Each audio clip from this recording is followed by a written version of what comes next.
deep Luciferian, which involved human sacrifice deep inside the cave.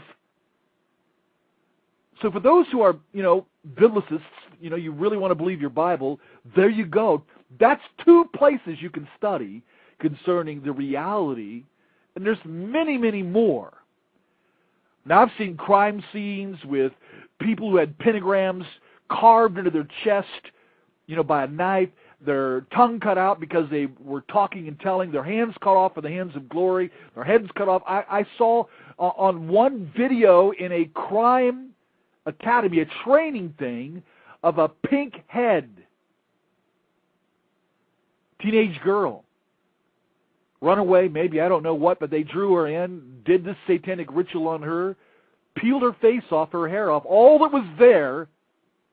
I know that you're going to hate to hear this, but I wished I could have been there at that time to stop it. That's part of what we are all about. You got to know that. We've dealt with victims for so long. We've been to the graveside of a little victim. We have engaged and almost stopped the ritual murder of little Jackie Cooper here in Greater Akron, Ohio. And her own mother was involved with that, with some guy that claimed, in the Beacon Journal, they claimed to be, quote, a black spiritual pagan, an Aleister Crowley devotee. That's right, Jackie Cooper was ritually murdered.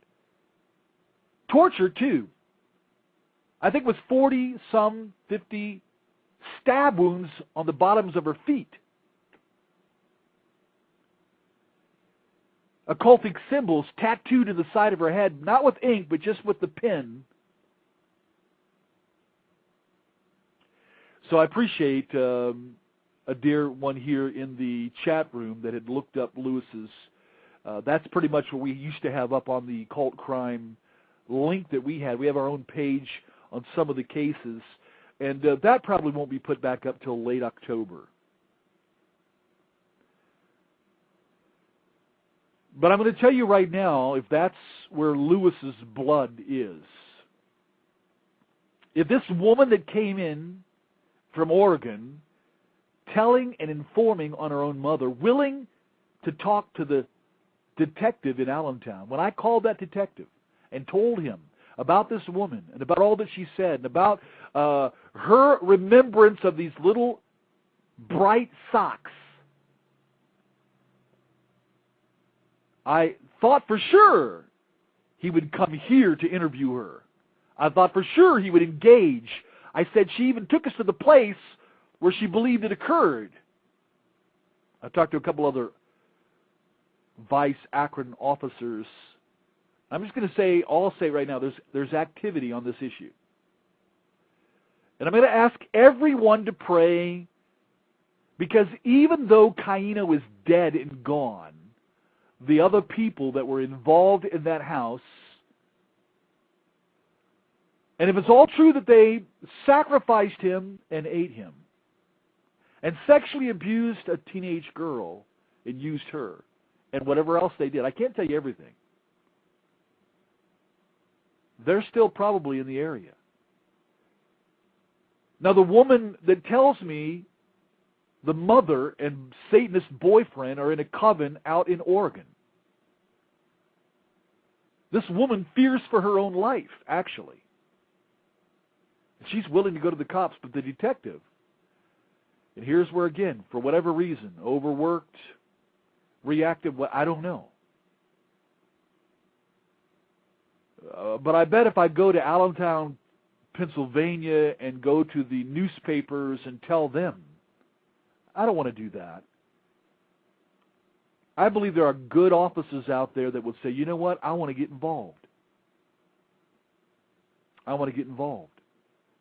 It's like the case of Kathy Menendez and Sarah Bain.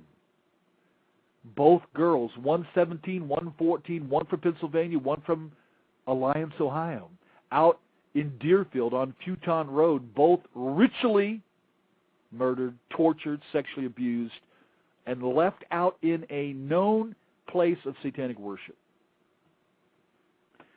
I'm going to tell you right now, we turned in the guy that did this. A chosen one.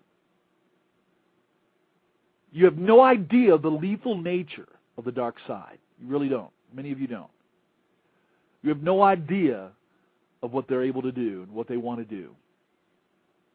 For many of you that have looked, and I, again, appreciate Miss Perception putting that link up there again, and maybe one more time you can put that link up there for us, for anybody new coming in, because I know that a number of listeners have joined into the chat room now, and you can get that link and take a look at that little picture of Lewis. You know what you can do with that? Here's what I've done with that, with Jackie's picture. A number of these cult crime pictures, you know what I do? I got them out, and I leave them out, and they're there in front of my face, so I don't forget to pray. Because you got to understand something, folks. The people that have done this to Jackie Cooper, to Kathy Menendez, to Sarah Bain, to little Lewis, in all of those cases, well, except for Jackie Cooper's, in all those other cases, the perpetrators are all out there. They have done it probably before, because the MO, the MO of it would be that they've not only done it before, but they will do it again. You've got to understand that's where the deep, dark powers are. And rituals involve high-level torture that brings and raises the energies of fear and terror and pain and sexual perversion. All the energies are raised, and that at a specific moment, when enough of the dark power is fused in, summoned, attached, those involved will then bring death, the third power, so that they can absorb the demonic powers into themselves. In some cases, to raise the satanic powers to send them out against pastors and churches and people that they want to damage. They will raise the demons and send the demons out against law enforcement and detectives, and pray that spiritually, or summon and send demons so that spiritually they won't be found out. And see, in the context of criminology and my knowledge of these spiritual things, I have no question that dark powers help hide crimes. So for my friend that wrote in the chat room earlier, what about Columbus? You want me to tell you about Columbus? A young man here, abducted by a chosen one. His first name was Dan. And he had done this. We had dealt with 8 victims. He knew how to split the human core, program personalities, demonize, and sexually, in the most perverse ways, use individuals.